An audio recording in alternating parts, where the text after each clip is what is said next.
네, 옥스퍼드나 다보스나 가트너나 수많은 기관들이 일자리가 사라진다고 얘기를 하고 있죠. 과연 그럴까? 우리가 이 문제를 심도 있게 보지 않으면 자칫하면 국민들이 4차 산업혁명에 대한 거부감이 커질 수가 있습니다. 그럼 국가 혁신이 늦어지게 되겠죠. 자, 이런 관점에서 일자리 문제에 대한 우려를 보면은 19세기 러다이트 운동과 스윙의 반란에서부터 최근에 반구글 시위, 반우버 시위에 이르기까지 기술 혁신이 일자리를 뺏는다는 우려는 너무나도 많이 있었습니다. 지금까지 두 개의 흐름이 있었습니다. 하나는 토마스 프레이가 얘기하듯 20억 개의 일자리가 사라질 것이다. 또 스탠 디지가 얘기하듯 혁신 속도가 빨라서 대응이 어려울 것이다. 이쪽은 비관론자들입니다. 또 오른쪽은 낙관론자들입니다. 그래서 위스콘신 대학의 기술사학자인 토마스 하이는 200년간 기술이 일자리 줄인 적이 없다. 이 기술사학 입장에서 명백히 얘기를 하고 있죠. 구글은 대체로 좀 낙관론자들이 많죠. 그래서 구글의 할베리언은 근로시간은 줄고 여가는 늘어나고 인간은 더욱 행복해질 것이다. 이 두 개의 파가 있습니다. 낙관파와 비관파. 그런데 언론은 어디를 좀 더 많이 보도하죠? 예, 늘 비관파를 보도합니다. 그런데 두 흐름이 다 있다는 얘기는 제가 하겠습니다. 미국의 702개 업종에 대해서 조사해 봤더니 기계학습으로 대체될 수 있는 반복적 업무는 대체될 확률이 높더라. 여기 47%가 대체 확률에 들어있는 거죠. 자, 한국은 어떠냐? 우리 노동연구원의 김세원 박사님이 조사를 해봤더니 57%가 위험하더라. 왜? 판매 종사들은 고위험 직군이 과다해서 한국은 미국보다 훨씬 위험하다. 이렇게 보고를 하고 있죠.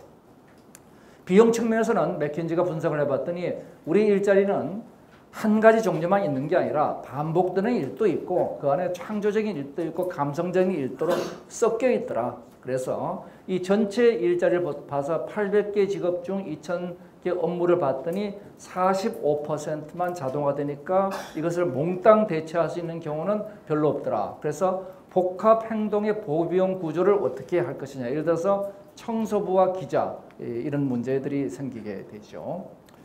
정리해보면은 기술은 우리 인공지능과 로봇으로 일자리를 바꿀 수 있다. 어떤 일자리나 데이터를 통해서 규칙화되는 일자리는 바꿀 수 있다. 대체될 수 있다. 그렇지만 일자리가 몽땅 대체되는 거 아니고 부분적 대체가 되기 때문에 이 비용적 문제 때문에 대체는 지연될 것이고 사회적 제도로 변화는 지연될 것이다. 그리고 새로운 일자리는 신기술로 창출될 것이다. 이게 대략 나와 있는 얘기를 대충 요약한 겁니다. 여기서 우리가 머무르지 않고 워낙 중요한 문제고 그러니까 우리 나름의 각도로 문제를 한번 접근해 보기로 했습니다. 그래서 이름이 일자리의 진화가 되겠습니다. 오토메이션 저널리스트 타임즈에서는 컴퓨터가 정신노동, 인간의 계산 활동을 대체할 것이다.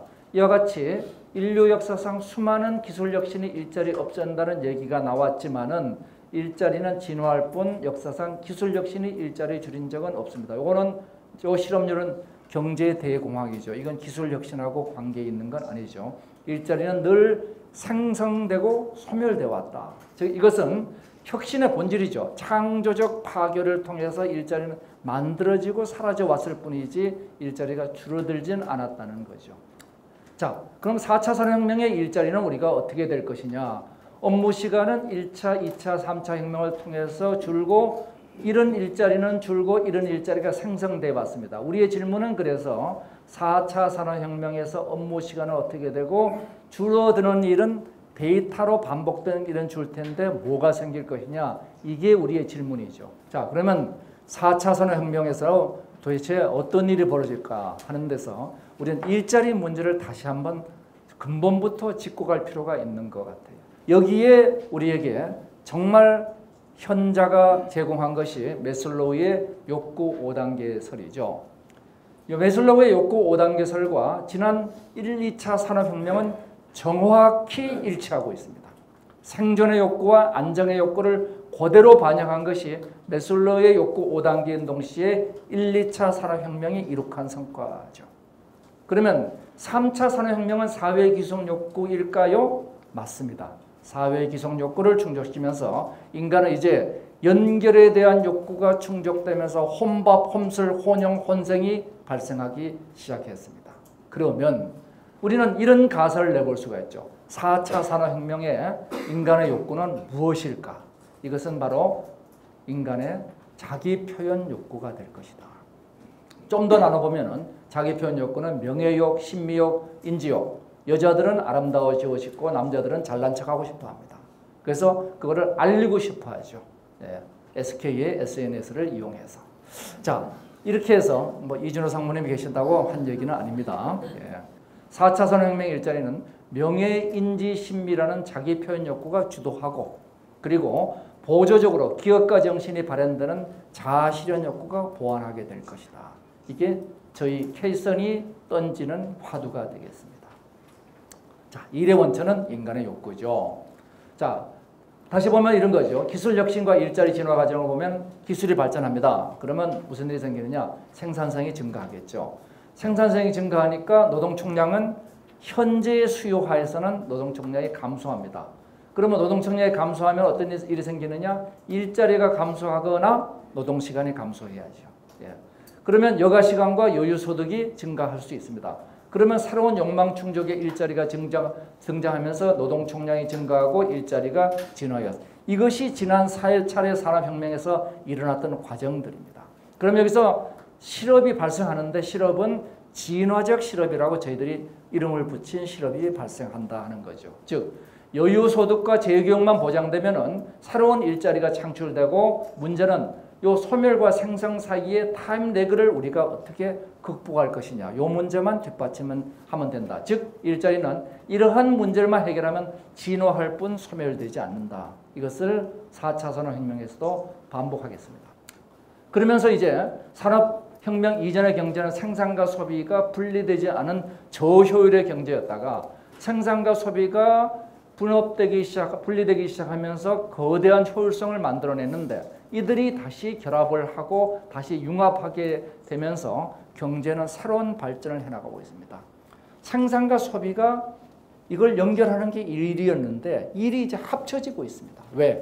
집단지능에 의해서 만들어진 3D 디자인 세트를 우리가 싱기버스나 3D 디자인에서 우리가 다운받아서 내 3D 프린터로 걸고 내가 색깔 맞추고 조금 디자인 바꿔서 나만의 것이 나오게 됩니다. 그래서 교육은 어떻게 되느냐? 이제 확실하죠? 범생은 가라. 괴짜만 와랍니다. 근데 모범생은 가고 괴짜만 오게 되면 여기서는 협력이 안 돼요. 그래서 이 괴짜들이 협력하는 괴짜가 미래의 인재상, 창조와 협력입니다. 그러려면은 지금 교육은 어떻게 되느냐? 지금 교육은 이렇게 세상이 변하는데 뒤뚱뒤뚱 쫓아가서 절대로 못 찾아갑니다. 이제는 learn how to learn. 학습 능력을 가르쳐야지 지식을 가르치는 게 아니죠.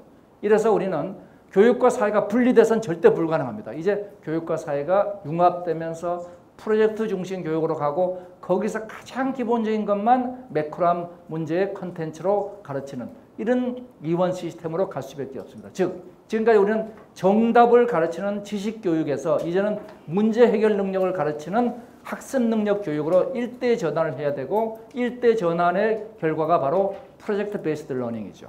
그리고 기존의 컨텐츠는 어디로 가느냐? 무크로 가는데 무크에서 생기는 문제를 보완하기 위한 거꾸로 교실이 그걸 보완하고 이 두 개를 연결하는 것이 맞춤 교육 시스템이 되죠. 이 교육 문제에 대해서는 저희들이 너무나 중요하기 때문에 다음 달에 새로운 주제로 다룰까 합니다. 하나하나를 보지 말고 국가 전체 의사결정하는 거버넌스 문제를 바로잡고 이권 집단을 통제하고 세금 낭비 방지하고 관치경제를 지향하고 그리고 복지를 우리가 뭘 선택할 것이냐 하는 얘기입니다. 결론은 이렇습니다. 결론은 이만 볼 때는 선별적 복지를 해야만 된다는 겁니다. 자세한 내용은 제 보고서에 그 내용들을 써놓고 있습니다. 그리고 기본소득은 4만 불 이상, 적어도 국민소득 부담률 50%가 넘을 때 보편적 기본소득으로 가야 된다. 이래서 전체적인 저희 모듈은 성장과 분배가 순환하면서 교육과 분배 인프라가 있는 이 구조를 저희들이 K선 일자리 모델로 제시를 하고 있습니다. 마지막 썸머리는 제가 설명드리지 않고 자료로 대체를 하도록 하겠습니다. 다음 교육은 바로 다음 저희들 포럼은 협력하는 교육자 평생 교육을 다루도록 하겠습니다. 네, 감사합니다.